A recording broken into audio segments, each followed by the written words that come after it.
Puccini writes come in estasi. Calmo in estasi. It's a mad scene. It sounds counterintuitive, but this aria is not a sad aria. When she starts speaking of the Angelo del Ciel, she goes in F major because she is kind of delirious. Not kind of, she is delirious. Puccini, in order to make even more harsh the drama and the pain, gives her a major key. Senza mamma is a mad scene, really a mad scene. Quando potrò morire, dillo alla mamma, creatura bella. Should I kill myself? I'm ready to kill myself.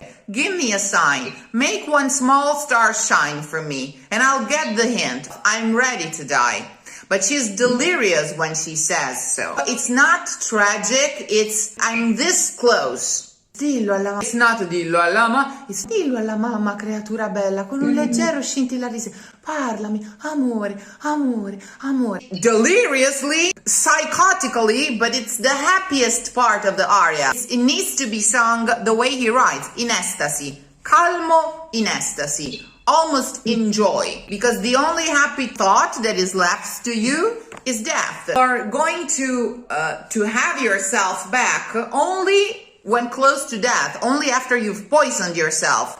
What have I done? What am I doing?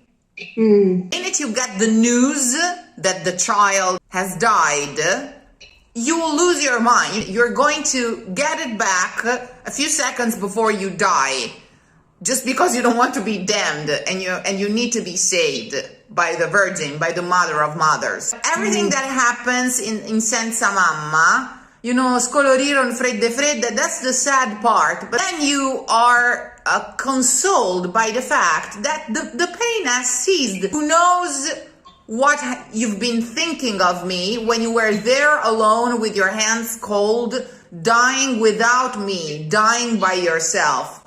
But thank God, now you're an angel, so you know all this I'm saying, you know. You can see me, you can touch me, we're together right now. You know what? I want to be even more together. Should I get over with this? Should I kill myself? Just give me a sign and I'll do it. So when he goes into the F major, ora che sei un angelo del cielo, you are somehow relieved at the thought that he's an angel, he knows the truth, he knows that you love him and you've been loving him all along, so much that you're ready to give up your life. But that's delirious, and it's really ecstatic the way Puccini puts it. It's not sad, not anymore. Parla, amore, amore, amore. Not speak to me, oh my love, where are you? He's dead. But because he's dead, he knows what you feel and think, and you have been feeling all along. All you need is a sign to pursue and accomplish what you have in mind. So do not make it heavier, do not make it tragic, because it's the contrast of her craziness. She's gone crazy for the pain when she gets the news, okay? Pretending to be passionate and staying calm, it's moving out of the music's way, because the music is what it is, and what Puccini wrote will come out if you sort of move out of the way. Ultimately, nothing could be better than what Puccini wrote, and what we want to hear is what Puccini wrote, and that's the best rendition of the piece. And not because it's philologically correct, but because it's the most powerful thing that you have, and so you have to leave them with a memory of what he had in mind, not as yourself. But just look back at yourself in the videos, and I think you'll be easily convinced of what I'm saying. Anyway, no, it was not oversung. It was what it had to be. And this last finale you did was, I think, really spot on. Okay. Yeah. I want to know, when I sing it physically, I try to relax and try to sing without the obstacles. When I see myself in videos, it looks like I have nothing on my face. You still have too much on your face. It was really well sung, diction-wise. It was extremely accurate. Just the open as are still not quite where they're supposed to be, in the same place of the ah. And then all I can say is that this constant struggle of movement of the eyes distracts you and distracts your listener a lot.